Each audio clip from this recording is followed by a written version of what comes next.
What's happening, YouTube? So today we are going to be doing a brief review going over the new 8bitdo Ultimate 2 controller. Oh, bugger. So what comes in the box? That's what you guys want to know right out of the gate, right? So obviously you have right here the controller, of course, and then the docking station for you to be able to charge it.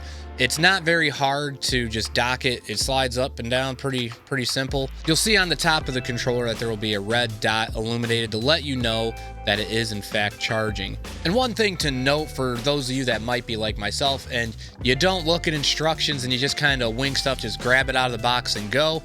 I wanted to show you guys that on the bottom here of your charging base that you got a little opening there. And magically, there is your dongle that you're going to be needing to plug into your USB-C port. And I just wanted to mention that because my dumb ass, right out of the gate, I'm sitting here looking in the box. I'm going, where the hell's my dongle at? I was like, did they just short me a dongle? And then, you know, after I kind of looked around a bit, and I'm like, oh, there it is. It's right there the whole time. And I actually like that because it hides it, and then also it gives it a nice secure place to be. So that way, if you don't want to keep it plugged into your laptop or desktop, you can just put it right back in the base and you don't have to worry about anything happening to it. So another thing that I loved about this controller was the additional buttons they put on there. So that just adds to more customization and more flexibility on what you would like to do with your controller. Like when it comes to me using RetroArch, there's certain hotkeys that maybe I don't want to use for some of my normal buttons that I could actually program using the L4 or R4 buttons. And for those of you that like illuminations and stuff like that on your controller, the joysticks, I really thought was a pretty cool touch that as you're using the analog sticks, you'll see the illuminations in what direction you're pressing, and it'll illuminate brighter or more dim based off of how far you're pulling the stick. So if you push it all the way over, you'll see how it's completely purple, and then the lighter you're pulling on it, it's a blur between the blue and the purple. And it also illuminates on the opposite stick. So I thought that was actually a pretty cool touch. Even though I know I'm not really looking at my controller while I'm playing, it's still just a little added feature, just kind of for, again, customizing and stuff like that. So talking about the customizations, you got to make sure that you download the correct software. And that was something that I had to kind of troubleshoot because I incidentally downloaded technically the wrong software for this controller. So what you're going to want to do once you go to the 8bitdo website to download your software, what you're going to want to go to is the Ultimate 2C Bluetooth controller. And when you look at the two images and you see the Ultimate 2C wireless controller or the Ultimate 2.4G wireless controller, you're actually going to be downloading the Ultimate 2C wireless controller software. Why? I have no idea, but for some reason, I could not get the software to work. It just kept telling me to plug in my controller, and every time I did, nothing would prompt up. But as soon as I downloaded the Ultimate 2C wireless controller software, I was able to open up everything and then plug in my controller and do all the customizations that I was able to try to play with, setting my buttons to what I wanted to set, the dead zones in my joysticks, and what I wanted to use my bumpers for.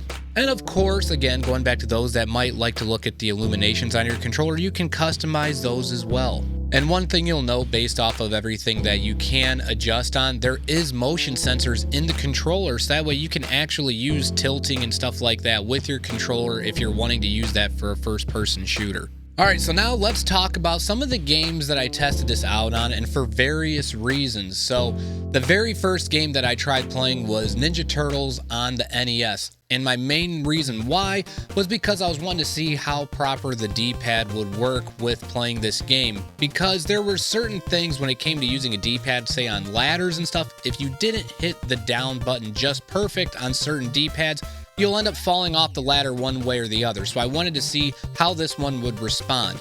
And thankfully, this one actually responded very well, and I didn't have any issues or stumbling on and off of ladders. I just was running up to them, hitting up or down, and then I was going up or down on the ladder perfectly fine and not worrying about me falling off or anything like that. And then the next game that I picked, of course, was Streets of Rage 2, because that is our lovely pseudo 2D, 3D beat 'em up, so we're kind of traversing in not just a linear fashion going left to right, but we also have those angles and stuff like that when we're going through each level. So I wanted to see how it would kind of play out in that regard, and I had zero issues with that. And, you know, of course, doing the blitz attack, it was very easy and it didn't feel like anything was lagging or anything like that. So I had very good response with my D-pad in that regard. So the last retro game that I picked was Mario Kart 64, and my reason for that is I wanted to test the joystick to see how it would respond to the steering and how sensitive it was. Now with this one, I kind of felt like it was very, very touchy, but again, I didn't set my dead zones at this point, so once I got around to doing that, I didn't have it recorded, but it did play a lot better. So you as the player, once you go through and you adjust things for yourself for how you play and how you like things to respond, I'm sure you'll have no issues with playing this game on an emulator and feeling like you're kind of hard steering or anything like that. So going into modern gaming, of course, I was testing this out on Back 4 Blood because I wanted to see how this would respond with a modern game. And of course, first-person shooters will push your controller to the limits. So testing out the sensitivity, of course, I did not get any issues. I didn't feel like it was hard for me to aim. The only thing I noticed, similar to Mario Kart, was just that I do have to adjust the dead zones a little bit. But outside of that, I felt it worked perfectly, and it just felt really natural and organic to be able to just pick it up and go. And the one thing that I liked, of course, was with the triggers, being able to make them fully ranged or short ranged.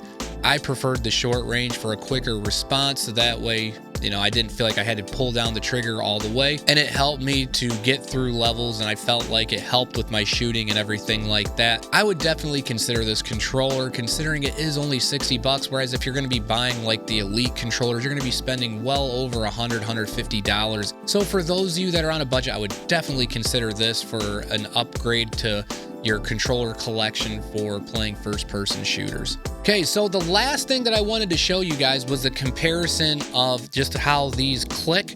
So I'm going to show you that basically this won't even activate my mic really, the D-pad on the 8bitdo controller versus the Xbox One. Like there's a subtle click, but it's nothing that is going to wake up a baby or anything like that.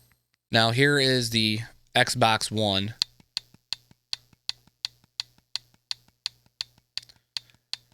And I'm not pressing like that hard. I'm just pressing it enough to engage it. I'm not like hammering down or anything like that.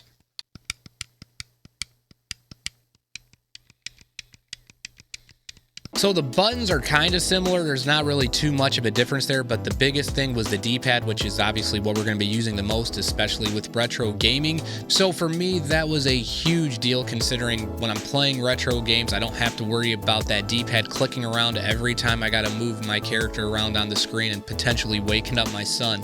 But I was very happy with my purchase, considering I paid 60 bucks. I mean, it comes with, again, the controller itself, the dock, the dongle, and you get software for customizing. I mean, I think that that is definitely worth the 60 bucks, especially when you're talking about for those of you that are on a budget, but you also want functionality. I mean, you can't really go wrong with this, in my opinion. I would personally suggest anybody who is on the fringe of buying this definitely do so. But I will just let you guys know, just pay attention when you're trying to go and figure out which one you're going to buy. If you want the one that you're seeing today, make sure it has the illuminated joysticks, because the one that does not have the illuminated joysticks is the controller that came out prior to this one. So it might not be the exact functionality that you're looking for.